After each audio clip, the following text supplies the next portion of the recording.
வணக்கம் வணக்கம் வணக்கம். ஜிஎம்பி மாயவரம் வாசனை யூடியூப் சேனலை பார்த்து சப்ஸ்கிரைப் செய்து ஷேர் செய்து கமெண்ட் செய்த அனைத்து நல்வுள்ளங்களுக்கு நன்றி கலந்த வணக்கங்க. சில நாளாக சில வீடியோக்கள் போட முடியல அப்படிங்கிறது உங்கள் எல்லாருக்குமே தெரியும். அதையும் மீறி நான் இப்போ வீடியோ போடுறேன். நிலம் நீர் மண் மனை அப்படிங்கிறது தான் இந்த காணொளி. நான் திரைப்படத்துறையில் எப்படியெல்லாம் பணியாற்றி எப்படியெல்லாம் முன்னேறி எப்படியெல்லாம் சாதித்தேன், என்னென்ன செஞ்சேன், என்னென்ன செய்துக்கிட்டு இருக்கேங்கிறதெல்லாம் நான் சொல்லிக்கிட்டு வரணுங்கிறது தான் அந்த சேனல்.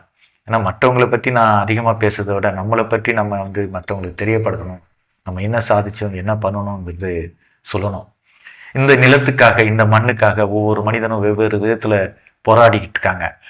ஆனால் என்னோட போராட்டம் நான் எந்த அளவுக்கு வெற்றி பெற்றேங்கிறது எனது நண்பர்களுக்கு தெரியும், என்னோட உறவுகளுக்கு தெரியும், என் கூட பயணம் பண்ணுறவங்களுக்கு தெரியும். அப்படி இருந்தும் என்னோட சேனலை பார்க்கல, என்னோட சேனலை ஒரு சப்ஸ்கிரைப் பண்ணலை, என்னோட சேனலை ஒரு லைக் பண்ணலை, ஒரு கமெண்ட் பண்ணலைங்கும் போது மனசு வலிக்குதுங்க. ஏன்னா ரம்ஜான் வாழ்த்து சொல்றதுக்காக 1000 பேர் 1000 முறை எனக்கு ஃபோன் பண்ணுவாங்க. அதுக்காக ஒரு காணொலி போட்டேன். ஒரு பிறந்த நாளைக்காக என்னோட காணொலி போட்டேன். அதையெல்லாம் பார்த்து நான் என்ன சொல்கிறேன், என்ன பேசுகிறேங்கிறத திட்டி என்னை வன்மையாக கண்டித்து கூட நீங்கள் கமெண்ட் பண்ணலாம். அதை ஏன் தவிர்க்கிறீங்க, எப்படி தவிர்க்க உங்களுக்கு மனசு வருதுன்னு எனக்கு தெரியல. முன்னாடி உள்ள விஷயத்த நான் வரேன். நம்ம சேரன் சார் படங்கள் ஒர்க் பண்ணும்போது நான் என்னென்ன அனுபவித்தேன் அப்படிங்கிறத சொல்லியிருக்கேன். அதே மாதிரி இப்போ சரத்குமார் சார் இடையில கட்சியில் சேர்ந்தது, கட்சி விட்டு விலகினது, அப்புறம் தேர்தல் நிற்க மாட்டேன்னு சொன்னது, அவரோட ப்ரெஸ் மீட்டெல்லாம் பார்க்கும்போது எனக்கு அவரை பற்றி சில விஷயங்கள் சொல்லணும்னு நினைக்கிறேன். முதல் படத்துலேருந்து, அதாவது அதிகாலை சுப வேலைங்கிற ஒரு திரைப்படத்தில் ஒரு வில்லனாக நடித்தார். அந்த படத்துலேருந்து சுமார் ஒரு 17 படங்கள் சரத்குமார் சார் படங்கள் ஒர்க் பண்ணியிருக்கேன். அதில் இம்பார்ட்டன்ட் விஷயமா எனக்கு ரொம்ப நட்போட பழகின ஒரு நடிகர் தான். அவர் சொல்கிறது எல்லாமே செய்வார், செய்கிறத சொல்லுவார். அப்படி இருந்த காலகட்டத்தில் அவர் இந்த அரசியலுக்கு பல மாற்றங்கள், பல பேச்சு பேசுனது, ராதிகா மேடம் பேசுனது, இதையெல்லாம் எனக்கு உடன்பாடு இல்லை. இருந்தாலும் அவரை பற்றி நான் சொல்லணும் இல்லைங்களா. அவருக்கும் எனக்கும் எந்த அளவுக்கு நட்பு இருந்துனாக்க, வாங்க அப்துல்லா ஆஃபீஸுக்கு வாங்கப்பாரு. ஆஃபீஸ் போனால் என்ன அப்துல்லா, என்ன படம் ஷூட்டிங் நடக்கிறீங்க, உங்களுக்கு என்ன ஹெல்ப் வேணும்னு கேட்பாரு. நான் ஒரே ஒரு ஆள் சொல்லுவேன், ஒன்றும் இல்லை சார், நான் படம் பண்ணணும், டைரக்ஷன் பண்ணணும், நான் கதை மட்டும் தரேன், அந்த கதைக்கு நீங்கள் யாருன்னா டைரக்டர் வச்சிங்க, ப்ரொடியூஸ் வச்சிங்கன்னு சொல்லுவார். அப்படி தான் மாமணிக்கேத்த பொண்ணு கதையை நான் சரத்குமார் சார்கிட்ட சொல்கிறதுக்காக முயற்சி பண்ணும்போது, அவர் பாஸ்கருங்கிற ஒரு டைரக்டர் நிறைய படங்கள் பண்ணியிருக்கிறாரு. அவரும் என்னோட ப்ரொடக்ஷன் அசிஸ்டண்டாக ஒர்க் பண்ண நம்பர் தான். சுருக்கமாக சொல்லணுனாக்க கள்ளழகர் படம் அவர் தான் பண்ணார். அது மாதிரி நிறைய படங்கள் பண்ணியிருக்கிறாரு. அவர்கிட்ட நான் போய் கதை சொல்ல போய் அந்த கதை அவர் பாதியில் எழுந்திரிச்சு அசிஸ்டண்ட்டுங்களை கேட்க சொல்லி, அசிஸ்டண்ட்டுங்க ப்ரொடக்ஷன் அசிஸ்டண்ட்லாம் கதை சொல்லி நம்ம படம் பண்ணுமா அப்படின்ட்டு ஒரு தாழ்வு மனப்பானையில் ஒரு போராட்டத்தில் அவங்க என்னை அவாய்ட் பண்ணாங்க. அதனால தான் அந்த படம் எடுக்க முடியாமல் பாரதி வேற ஒரு படம் மானசன் ஒரு படம் எடுத்தார். அதில் நான் என்னென்ன சீன்லாம் சொன்னனோ, அந்த மாமனுக்கும் மாமன் பொண்ணுக்கும் என்னென்ன சீனு, என்னென்ன விளையாட்டுகள்லாம் இருந்ததோ அந்த சீன்லாம் வச்சுருந்தாங்க. இப்படி ஒரு காலகட்டத்தில் திரும்ப சில நாள் கழிச்சு அந்த படத்துக்கு கதை சொல்ல முடியாமல் போய் நம்ம கதையை அவங்க அவாய்ட் பண்ணிட்டாங்களேங்கிற ஒரு ஃபீலிங்கில் நான் திரும்ப ப்ரொடக்ஷனில் வேலை செஞ்சேன். அந்த ப்ரொடக்ஷனில் வேலை செய்யும்போது தான் அரசுன்னு ஒரு படம், நம்ம சுரேஷ் சார் இயக்குனர், கும்பகோணம் ஃபுல்லாக ஷூட்டிங் அடிச்சு கும்பகோணத்தில் போய் நாங்கள் வேலை செஞ்சுட்டு இருக்கும்போது சரத்குமார் சார் என்னாச்சு, ஏன் கதையை நீங்கள் அவருக்கு கொடுக்கல அப்படிங்கிற விஷயங்கள்லாம் கேட்டார், சொன்னார். அதுக்கப்புறம் பண்ணிட்டு இருந்தோம். அப்போ என்ன சொன்னார், ஊரில் ஏதோ நிலம் வாங்கணும்னு சொல்லியே, அதெல்லாம் வாங்கிட்டியா, எல்லாம் முடிஞ்சிடுச்சா, பிரச்சனை முடிஞ்சிச்சாங்க.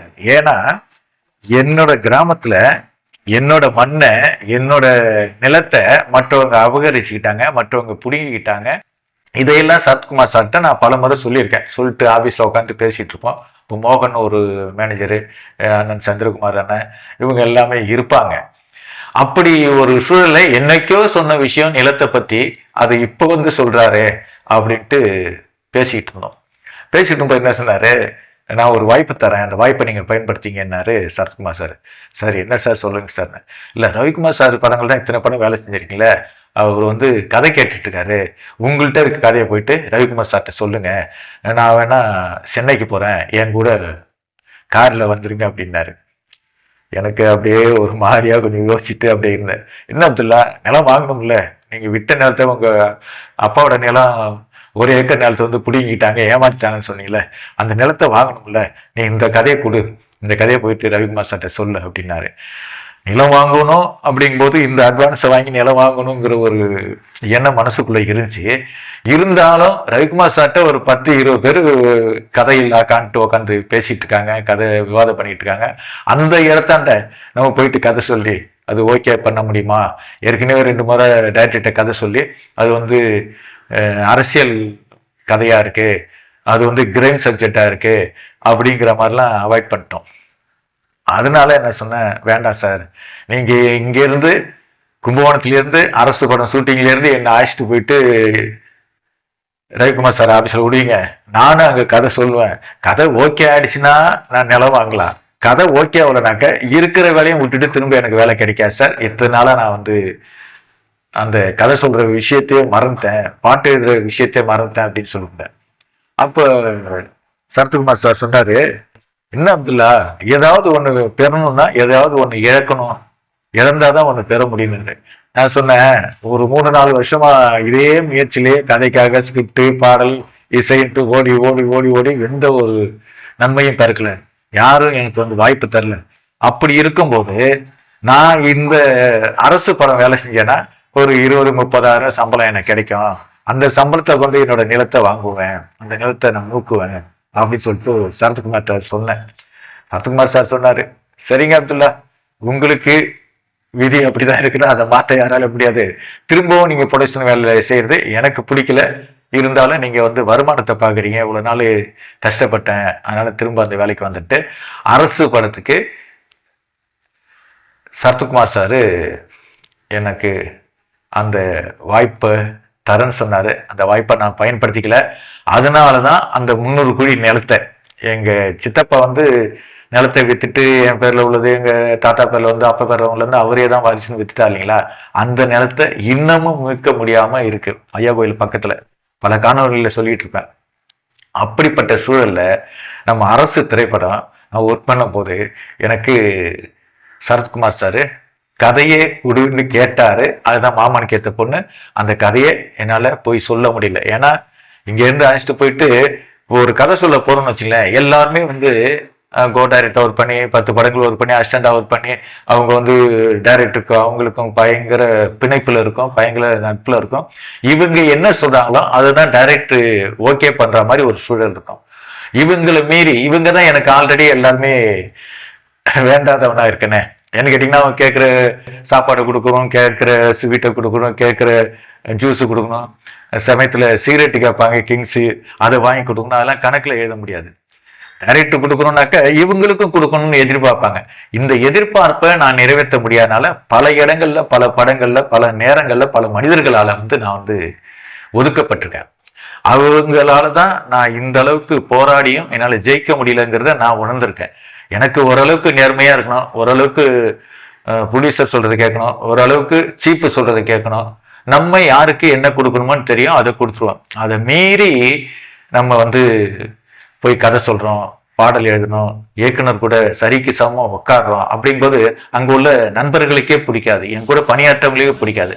அதனால தான் இந்த சரத்குமார் சாரு அரசு படம் வேலை செய்யும்போது என்னை கதை சொல்ல கூப்பிட்டோம், நான் போய் சொல்லலை. ஏன்னு கேட்டீங்கன்னா, டைரக்டர் சொல்றதுக்கு முன்னாடி கூட இருக்க அசிஸ்டன்ட் இருக்காங்களா, அசோசியேட் இருக்காங்களா, அவங்க ஓகே பண்ணணும். ஏன்னா அவங்கள்ட்ட அந்த திறமை கிடையாது, அவங்கள்ட்ட அந்த கதை யோசிக்கிறதுக்கு நேரம் கிடையாது. சம்பளம் வந்தா போதும், வருஷத்துக்கு 2 படம் ரவிக்குமார் சார் படம் ஒர்க் பண்ணா பல லட்சம் சம்பளம் வரும், அதை வாங்கிட்டு இருந்துடலான்ட்டு சில இயக்குனர்கள், சில கோ டைரக்டர்கள் என்னை அவாய்ட் பண்ணிட்டாங்க. பரவாயில்லைங்க, சரத்குமார் சார் என் மேலே நம்பிக்கை வச்சு கதை சொல்ல கூப்பிட்டாரு. அந்த கதையை சொல்லி எனக்கு ஒரு அட்வான்ஸ் அன்னைக்கு வாங்கியிருந்தேன், நான் ஒரு கதை ஆசிரியர் ஆயிருப்பேன், நான் என்னோட நிலத்தை வாங்கியிருப்பேன். அதை வாங்க முடியாத சூழலை தான் இப்போ நான் சொல்லிக்கிட்டு வரேன். ஜிஎம்பி மாயவரம் வாசனை யூடியூப் சேனலை பாருங்க, சப்ஸ்கிரைப் பண்ணுங்க, ஷேர் பண்ணுங்க, கமெண்ட் பண்ணுங்க. நன்றியுடன் அப்துல்லா.